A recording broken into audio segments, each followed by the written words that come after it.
Hello, Sagittarius Sun Sign and Sagittarius Ascendant. This is your forecast for June 2016. And this month you got the Sun and Venus moving along in your 7th house. The 7th house has to do with relationships, both the people in your inner circle or your true friends, as well as a relationship partner or your significant other.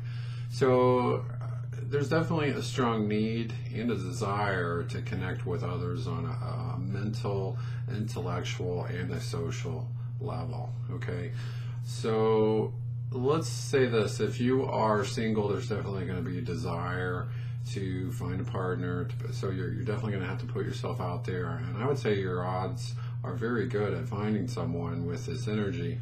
If you're in a relationship, it's going to say that it's a really good idea for you to make time to spend with your partner. It's going to be very rewarding for you.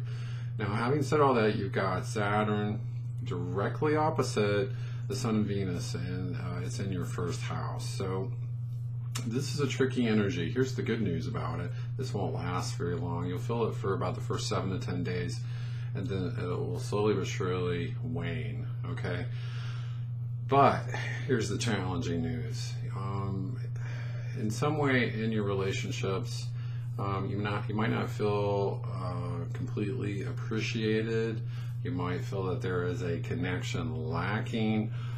You might just find, again, your partner or your friends aren't there for you. Maybe they're just busy. Okay, so don't take this personally.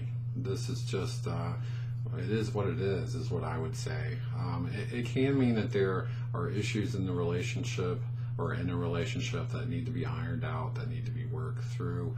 But this energy can leave you with a feeling that you're not important or you're not worthy or something like that, and that's just not true. So don't take things to heart with this energy too much. Okay, now let's look at some more positive things. This month there is a grand trine, and a grand trine, if you can visualize a triangle with a planet on each angle, that's basically a triangle or a grand trine triangle, and it symbolizes opportunities that are going to be there for you. So this month, this is good stuff. Jupiter in the 10th, Pluto in the 2nd, Mercury in the 6th. So again, there are opportunities, but it does indeed require that you stretch yourself toward those opportunities. So you have to take action, in other words. And so Jupiter is the planet that rules Sagittarius, and you've got Jupiter in your 10th house. So you've got a very interesting energy right now in your life, because wherever Jupiter goes, it blesses you, right?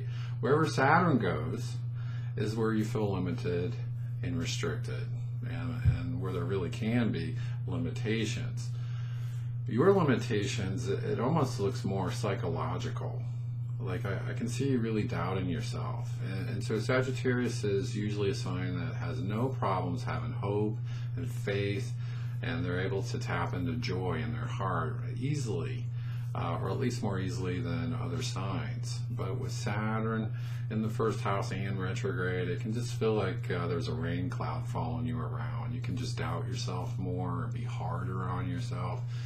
But yeah, you got Jupiter in your 10th, so there's some opportunities, especially this month, opportunities in your career.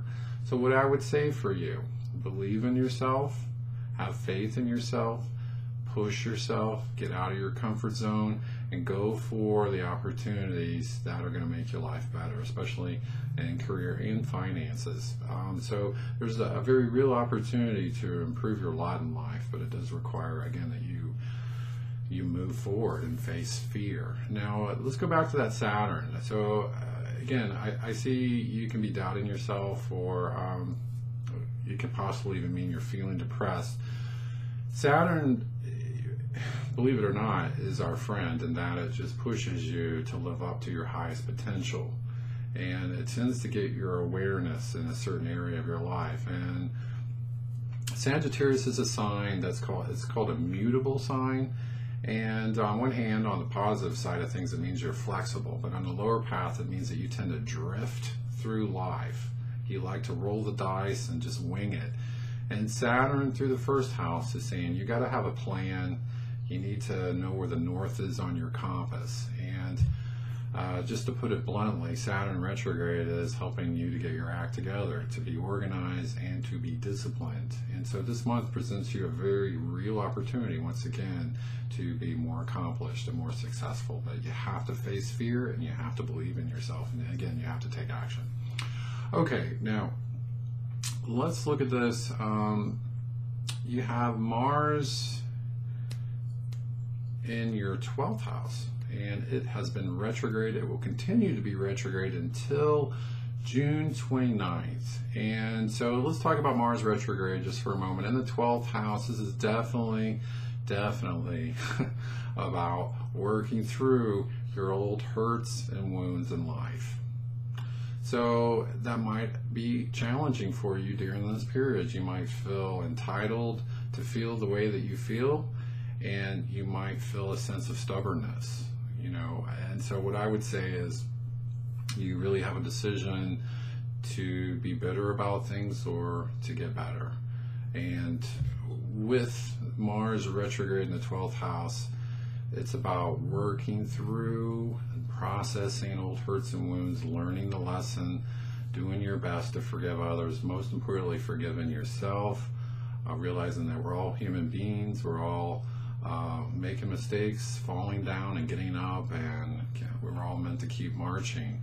So do your best to let go of old hurts and wounds. And so when it goes direct on June 29th, it does indeed say that you should have made a lot of progress with that. And then it's going to move into your first house. Mars rules the first house. You're going to feel healthier. You're going to be lighter, so to speak, or you're going to lighten your load, so to speak, on an emotional level, and be really ready to surge forward confidently in your life. So if I could summarize this month's energy, I would definitely say that for you, have faith. There's a real opportunity to be courageous and to better your station in life. Again, there's a need to have a plan of attack in your life, have a strategy, and be working discipline toward it.